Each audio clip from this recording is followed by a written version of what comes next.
noite para todos. Sempre esse início, a gente se emociona, né? Emociona com a mensagem. E me pareceu agora que eu estava nos meus primeiros dias de contato com a doutrina espírita, que tudo que se dizia, a gente dizia, nossa, isso serve para mim. E às vezes são nessas mensagens que nós fazemos algumas reflexões necessárias. Porque a lida e a vida de todos os dias, ela não é assim muito fácil. E às vezes a gente se encontra em situações que a gente precisa mesmo de palavras alentadoras e encorajadoras para perseverarmos no nosso trabalho. Hoje eu vou falar de um assunto, até me perdoem aqueles que já ouviram, e eu vou repetir, mesmo porque eu digo sempre, para aquele que prepara alguma coisa para falar, às vezes a grande dificuldade é trazer alguma novidade, e que não tem novidade, na verdade, né? Nós temos que repetir muitas vezes os ensinamentos da doutrina, para que esses ensinamentos eles possam ir gradativamente, paulatinamente, entrando nos nossos corações, para que nós então possamos, a partir da compreensão, vivenciá-los, que é a parte mais difícil que nos cabe realizar. Então hoje, me perdoem mais uma vez aqueles que já ouviram, mas até me pediram que falasse novamente sobre esse assunto, que é falarmos um pouco do aspecto físico de Jesus. Conversando com algumas pessoas, até no nosso meio, é claro que tem muitos que conhecem, sabem dessas narrativas, mas muitas pessoas desconhecem fatos acerca da vida de Jesus, principalmente da sua aparência física, assim também como aquilo que ele representava, que ele passava às pessoas a seu tempo. E para isso nós encontramos subsídios que estão hoje documentados em bibliotecas do mundo por aí afora, em Washington, D.C., além da mensagem que nós temos via mediunidade, através da mediunidade de Chico Xavier, quando Emmanuel, o seu mentor espiritual, que todos aqui sabem disso, relata e revela, melhor dizendo, uma das suas encarnações como sendo um senador romano, que nós aí, muitos de vocês já leram a obra há 2000 anos, uma obra-prima, um dos romances mais belos dentro da literatura espírita, em que ele foi um senador romano, Públio Lentulus. E depois outras encarnações, como o padre Manuel da Nóbrega, que ele aponta ter vivido. E depois nós vamos encontrar também, e aí que é a parte interessante, que foi retirada de documentos de bibliotecas públicas, uma carta atribuída do cunho, da mão de Pôncio Pilatos, que foi, como sabemos todos nós na história do cristianismo, aquele governador que entregou Jesus, lavou as mãos, mesmo sabendo que Jesus nada devia, ele ainda assim, naquela célebre frase, eis o homem, né? Lavou as mãos com relação àquilo que ele poderia se manifestar em relação a Jesus. Se vocês quiserem depois dados mais práticos a respeito disso, eu estou à disposição para passar. Além desses dois políticos, porque na verdade senador e governador atuavam como políticos ao tempo, contemporâneos de Jesus. E naquela época era de costume esses políticos levarem ao conhecimento do imperador, que na ocasião era Tibério César, as informações de tudo aquilo que passava ou que se passava nas províncias ou nas cidades que estavam sob a sua jurisdição. E nós vamos ver depois, posteriormente, que historiadores, como o historiador judeu, que se tem notícia aí nos anais históricos, chamado Flávio Josefo, que foi um historiador hebreu, nos idos de, deixa-me ver aqui para não passar informação errada, no 1º século depois de Cristo, ainda com aquelas informações a respeito de Jesus mais avivadas, ele relata nas suas anotações a presença de Jesus e algumas situações que nós vamos ver que estão marcadas, registradas nesses manuscritos. E isso realmente traz, nós poderíamos dizer assim, é importante sabermos a compleição física de Jesus, se ele era loiro, castanho, olhos verdes, azuis, a pele clara ou não, mudaria alguma coisa para nós que somos cristãos e acreditamos piamente na sua existência, nos seus feitos? Não mudaria nada, creio eu. Para mim não mudaria nada.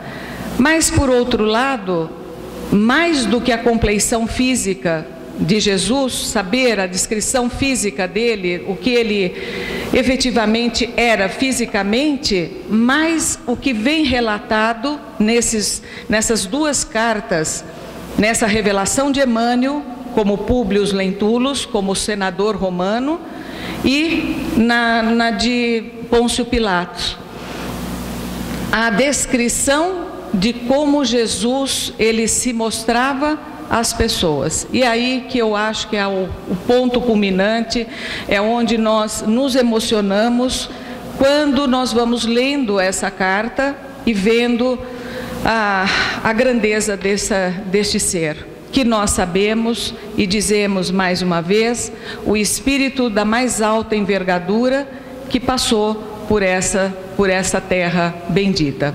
Então, se vocês me permitirem, para ser fiel ao texto, eu vou ler bem pausadamente, primeiramente a carta de Públio Lentulus, o Emmanuel, né, que foi o senador romano.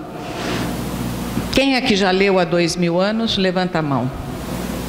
Isso, ótimo, uma boa parte. Quem não leu, tire o livro na biblioteca e leia, porque é maravilhoso, a maravilhosa história. A gente entra nesse livro e vivencia como se estivéssemos lá, sentindo às vezes até o pó da terra, o calor do momento, penetrar o nosso ser. E Chico, ao escrever, psicografar este livro, ele teve projetado na sua sala onde ele escrevia, no quartinho onde ele psicografava, eram projetadas as imagens daquele tempo para que ele pudesse transcrever no livro com a maior fidelidade possível.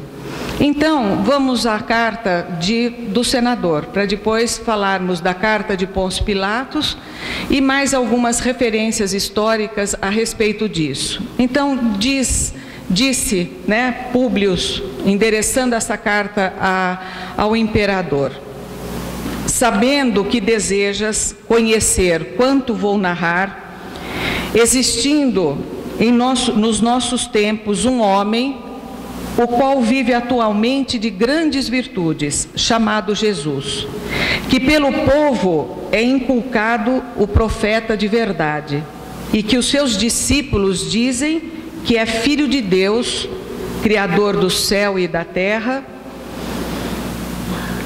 e de todas as coisas que se acham e nela tem o estado.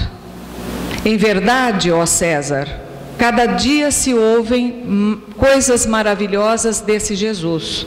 Ressuscita os mortos, cura os enfermos. Em uma só palavra, é um homem de justa estatura e é muito belo no aspecto. E há tanta majestade no rosto que aqueles que o veem são forçados a amá-lo ou temê-lo. Tem os cabelos de cor amêndoa, bem madura, são distendidos até as orelhas, e das orelhas até as espáduas são da cor da terra, porém mais reluzentes. Tem no meio da fronte uma linha separando os cabelos, na forma em uso nos nazarenos, que você vê às vezes em algumas imagens históricas. Era essa a maneira de cuidar dos cabelos, repartidos ao meio. Até um tempo, eu era jovem, era comum nós dividirmos o cabelo no meio, né? A moda dos nazarenos. O seu rosto é cheio, o aspecto é muito sereno, nenhuma ruga ou mancha se vê em sua face, de uma cor moderada. O nariz e a boca são irrepreensíveis. A barba é espessa, mas semelhante aos cabelos, não muito longa, mas separada pelo meio. Seu olhar é muito afetuoso e grave, tem os olhos expressivos e claros. O que surpreende é que resplandecem no seu rosto como os raios do sol. Porém, ninguém pode olhar fixo o seu semblante, porque quando resplende, apavora, e quando ameniza, faz chorar. Faz-se amar e é alegre com gravidade. Disse que nunca ninguém o viu rir, mas antes chorar. Tem os braços e as mãos muito belos. Na palestra contenta muito, mas o faz raramente. E quando dele se aproxima, verifica-se que é muito modesto na presença e na pessoa. É o mais belo que se pode imaginar, muito semelhante à mãe, a qual é de uma rara beleza, não se tendo jamais visto por essas partes uma mulher tão bela. Porém, se a majestade tua, ó César, deseja vê-lo, como no aviso passado escreveste, dá-me ordens que não faltarei de mandá-lo o mais depressa possível. De letras, faz-se admirar de toda a cidade de Jerusalém. Ele sabe todas as ciências e nunca estudou nada. Ele caminha descalço e sem coisa alguma na cabeça. Muitos se riem, vendo-o assim, porém em sua presença, falando com ele, tremem e admiram. Dizem que um tal homem nunca fora ouvido por essas partes. Em verdade, segundo me dizem os hebreus, não se ouviram jamais tais conselhos de grande doutrina, como ensina este Jesus. Muitos judeus o têm como divino, e muitos querelam, quer dizer, litigam, né? Afirmando que é contra a lei de tua majestade. Eu sou grandemente molestado por esses malignos hebreus. Disse que Jesus nunca fez mal a quem quer que seja, mas ao contrário, aqueles que o conhecem e com ele têm praticado, afirmam ter dele recebido grandes benefícios e saúde. Porém, à tua obediência estou prontíssimo. Aquilo que tua majestade ordenar será cumprido. Vale da majestade tua, fidelíssimo e obrigadíssimo, Públio Lentulus, legado de Tibério César na Judéia. Aqui tem algumas situações narradas que eu gostaria de fazer uma pequena observação para que nós compreendêssemos ainda melhor e que isso iria, de uma certa forma, corroborar com aquilo que nós lemos no Evangelho. Quando nós falamos que, quando Públio ele falava que muitos querelavam, né? Muitos judeus o tinham como o Messias, como o divino, o Filho de Deus que eles acreditavam. E que outros judeus da mesma raça de Jesus querelavam, quer dizer, litigavam, iam até o senador exigindo providências contra Jesus. E isso nos estudos que fazemos, né? nas narrativas evangélicas, nós sabemos que foi muito árduo o tempo de Jesus para ele, da incompreensão que ele enfrentou, da descrença, de dobrar aquele povo indócil, orgulhoso em excesso, que os hebreus eram um povo, embora com a crença no Deus único, absolutamente orgulhosos. E eu li nas minhas férias um livro que eu sugiro a leitura para vocês. Aliás, é uma trilogia escrita por o Herculano Pires, Lázaro, Barrabás e Madalena. O primeiro livro, Lázaro, eu li chorando do começo ao fim. E quando cheguei no final desse livro, eu constatei que nada mudou. Que nós parecemos só modificados com a nossa roupagem, com os nossos costumes um pouco diferenciados. Porque aquilo que Jesus enfrentou, que os seguidores que acreditavam nele, que ainda assim alguns, nós sabemos, traíram Jesus na última hora, negaram Jesus para depois se redimirem dos seus atos. A situação que nós vivemos hoje no mundo ainda é muito semelhante de 2000 anos atrás. A criatura humana, ela demora muito para aceitar ideias novas. Nós somos, de alguma forma, absolutamente refratários. Nós somos endurecidos às mudanças e modificação das nossas crenças. Então, imaginem Jesus, só podia, para conseguir trazer aqueles que iriam segui-lo, ele tinha que ter a força desse magnetismo descrito nessa carta do senador. Ele tinha que impressionar com o olhar. Ele tinha que envolver essas criaturas no seu amor, para que muitos, como diz a carta do senador, muitos temiam quando fixavam o olhar em Jesus, porque ali estavam diante de alguém absolutamente superior moralmente e, como vemos, fisicamente, de uma beleza inigualável. Então, isso são coisas que depois a gente lendo, frase por frase, dissecando-as, nós vamos ver que tudo isso encontra, de uma certa forma, ressonância em algumas leituras que fazemos.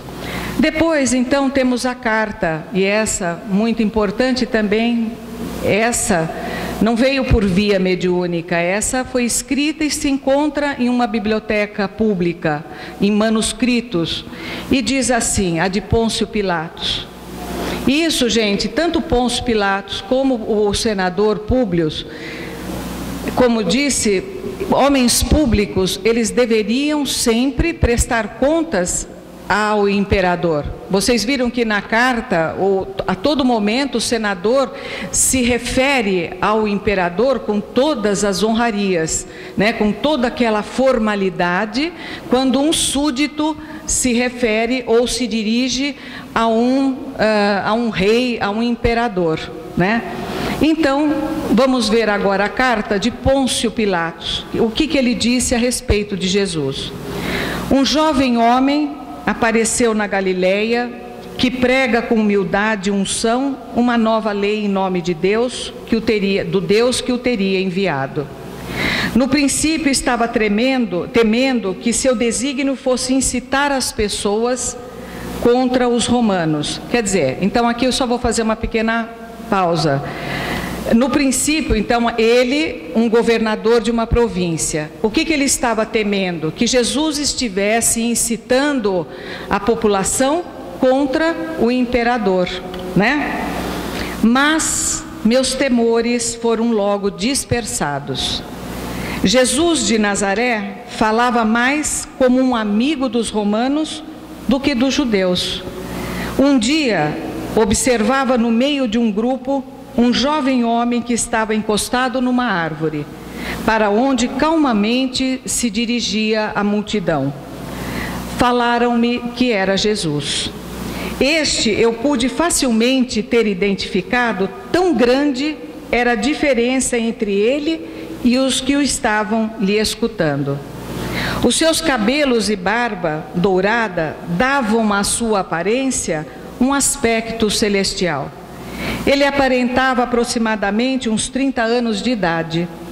Nunca havia visto um semblante mais doce ou mais sereno. Que contraste entre ele e seus portadores com as barbas pretas e cútis morenas. Que pouco disposto a lhe interromper com minha presença, continuei meu passeio, mas fiz sinal ao meu secretário para se juntar ao grupo e escutar. Depois, meu secretário informou nunca ter visto nos trabalhos de todos os filósofos qualquer coisa comparada aos ensinos de Jesus. Ele me contou que Jesus não era nem sedioso, nem rebelde. Assim, nós lhe estendemos a nossa proteção. Por quê? Porque ele estava sendo forçado pelos próprios hebreus a tomar providências com Jesus. E aí, quando ele viu que Jesus não representava nenhum perigo ao Império Romano, ele então começou a dar a ele a proteção necessária. Isso eu achei muito interessante, né? Ele era livre para agir, falar, ajuntar e enviar as pessoas. Essa liberdade ilimitada irritou os judeus, não o pobre, mas o rico e poderoso. Quando nós lemos o Evangelho, quantas vezes, aliás, o que mais deixava Jesus e o que mais ele combatia era a hipocrisia dos fariseus, né? Que se preocupavam extremamente com a impureza, quando eles próprios tinham impuros os seus corações. Neste livro que eu me reportei de Lázaro, era o tempo todo, os judeus só falavam da pureza ou da impureza, da pureza e da impureza. Eles obedeciam aqueles rituais, né, externos, de lavar as mãos, de não comer, de não trabalhar aos sábados, enfim, davam em demasia importância às formalidades externas. Mas eles eram aves de rapina, cheias de rancor nos seus corações, cheios de intolerância para com o próximo, né? E Jesus combateu de maneira firme essa hipocrisia farisaica.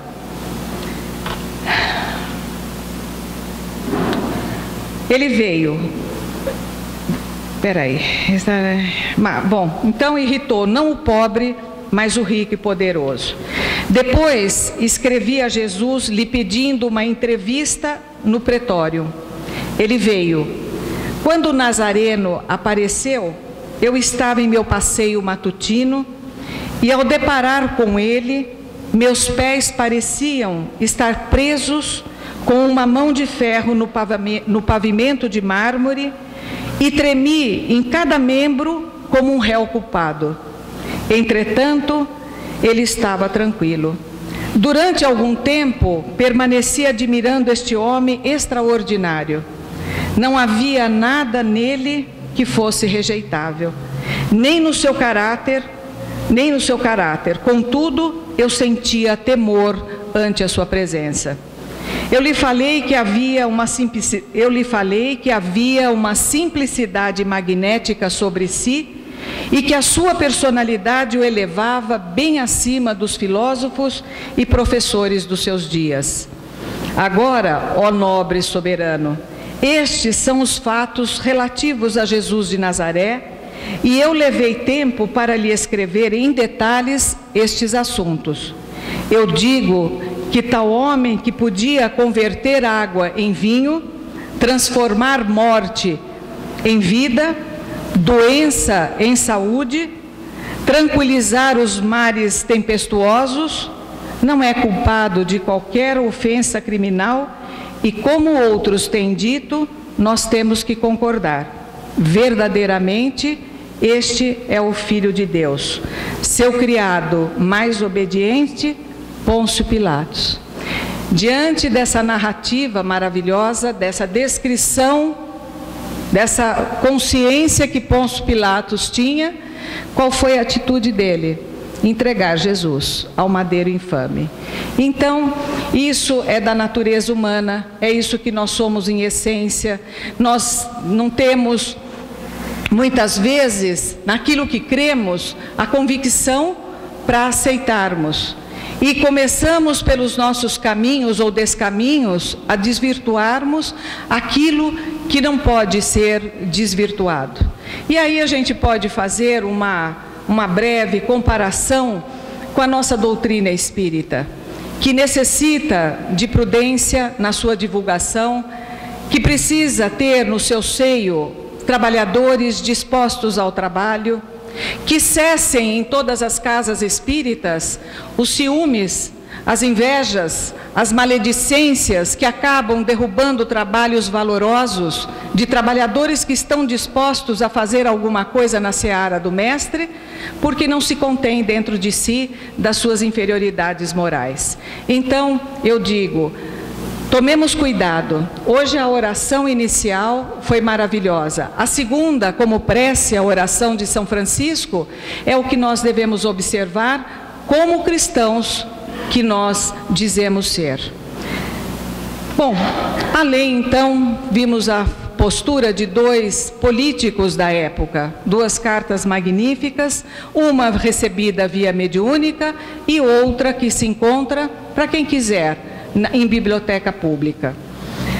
Agora vamos só dar mais uma, para finalizarmos, mais algumas falas, e aí eu vou pedir desculpas pela a tradução, que às vezes nessa tradução não fica uma construção, eu diria, bem objetiva. Eu, como sou absolutamente chatinha por português, às vezes eu tenho vontade eu mesma de modificar o que eu não posso modificar, evidentemente, para poder dar um sentido mais correto ou mais objetivo daquilo que se fala. Mas, além dos políticos que foram contemporâneos de Jesus, eu mencionei que historiadores, filósofos, historiadores, mencionaram Jesus em seus manuscritos. E Flávio Joséfo, que eu me reportei a ele diz assim, num desses seus apontamentos: agora havia sobre esse tempo Jesus, um homem sábio, se for legal chamá-lo um homem, porque ele era um feitor de trabalhos maravilhosos, professor de tais homens que recebem a verdade com prazer. Ele atraiu para si muitos judeus e muitos gentios. Ele era o Cristo. E quando Pilatos, à sugestão dos principais homens entre nós, o tinha condenado à cruz, esses que o amaram, primeiramente não o abandonaram, pois ele lhes apareceu vivo novamente no terceiro dia, como os profetas tinham predito, estas e 10.000 outras coisas maravilhosas relativas a ele. E a tribo dos cristãos, assim denominada por ele, não está extinta neste dia. Quer dizer, isso foi nos primeiros tempos do primeiro século depois de Cristo. Então, claro, as notícias estão frescas, é a mesma coisa. Eu já sou do século passado e muitos de vocês também. E quando nós falamos isso, é até engraçado, né? Então, recordar os idos eu ainda não tinha nascido, mas nossos pais já, de idos de 1900 para frente, nós temos relatados por nossos pais, nossos avós, situações que nós conseguimos visualizar, entender dentro de um contexto social.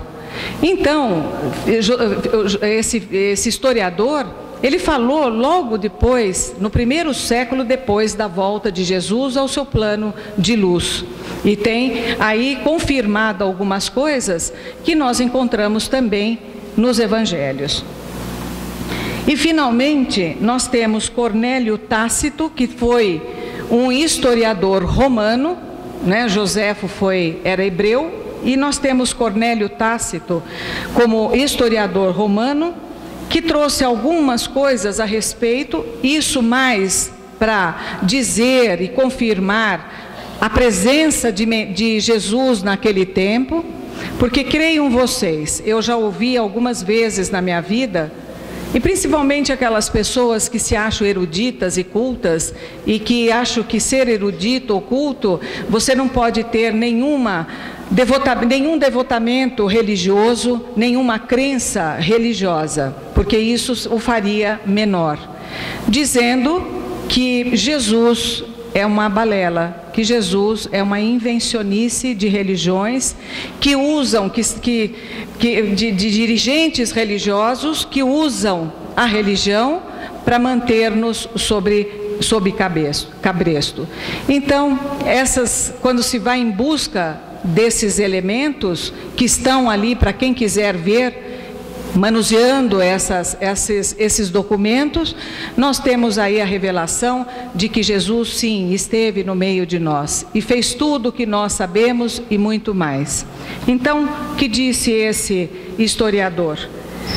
Nero fixou a culpa e infligiu as torturas mais primorosas em uma classe odiada para suas abominações, chamadas pela plebe de cristãos, a plebe romana, né? Então, nós não sabemos aí nos livros, nos romances históricos, né, como a plebe rude ovacionava quando um cristão era levado à arena para ser devorado por leões, né? Eles batiam palmas, eles estavam felizes porque iam ver o sangue rolar, né? Nero, vocês sabem, incendiou Roma. Para colocá-lo numa situação insuspeita, o que ele acabou dizendo naquela oportunidade? Que Roma tinha sido incendiada pelos cristãos.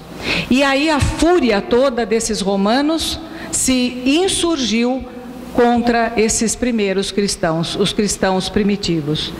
E aí ele continua: Cristo, de quem o nome teve sua origem, sofreu a máxima penalidade durante o reinado de Tibério, às mãos de um de nossos procuradores, Pôncio Pilatos. E uma superstição mais danosa, assim conferidas para o momento, novamente falida não só na Judéia, a primeira fonte do mal, mas até mesmo em Roma. Então, vejam, ele se reporta à entrega que Pôncio Pilatos fez de Jesus ao Sinédrio, o acontecimento de Roma, o incêndio em Roma. Então, todas essas anotações juntas faz com que nós tenhamos verdadeiramente uma ideia do tempo de Jesus, de algumas situações ao tempo dele, mas principalmente daquilo que o nosso mestre provocou no seu meio naquela época, né? Para alguns ele acabava, né, trazendo através do seu magnetismo aquela imantação imediata, até o ponto de desenvolver em alguns o próprio temor de encará-lo, né? E geralmente é assim, quando nós somos inferiores e estamos diante de alguém superior, nós trememos na base, né? Porque nós, sem querer dar a nossa cara, nós sentimos o que somos. Então, meus queridos, eu achei oportuno, de novo eu peço desculpas àqueles que já ouviram. É importante, mais do que nunca, nos tempos que nós estamos vivendo, que nós tenhamos a confiança no Mestre. Ele não nos deixou sós, ele prometeu o Consolador prometido. Ele disse que o Consolador prometido chegaria no tempo certo para trazer consolo, para revelar a nós aquilo que não poderia ter sido dito ao tempo dele. Estamos hoje diante da doutrina espírita, essa doutrina de amor, de consolação reveladora, que traz para nós o alento da vida futura. Porque se hoje a vida para nós é difícil, se enfrentamos as vicissitudes, se passamos pelas provas e expiações, nós temos o alento de saber que um dia nós estaremos apaziguados, que nós estaremos quites com a justiça divina e que seremos felizes. Que Jesus, o nosso irmão maior, Ele possa envolver todos nós, todos os dias, cobrir-nos de bênçãos, de encorajamento, porque nós estamos necessitando do Cristo em nossos corações. E que Ele nos abençoe sempre. Muito obrigada.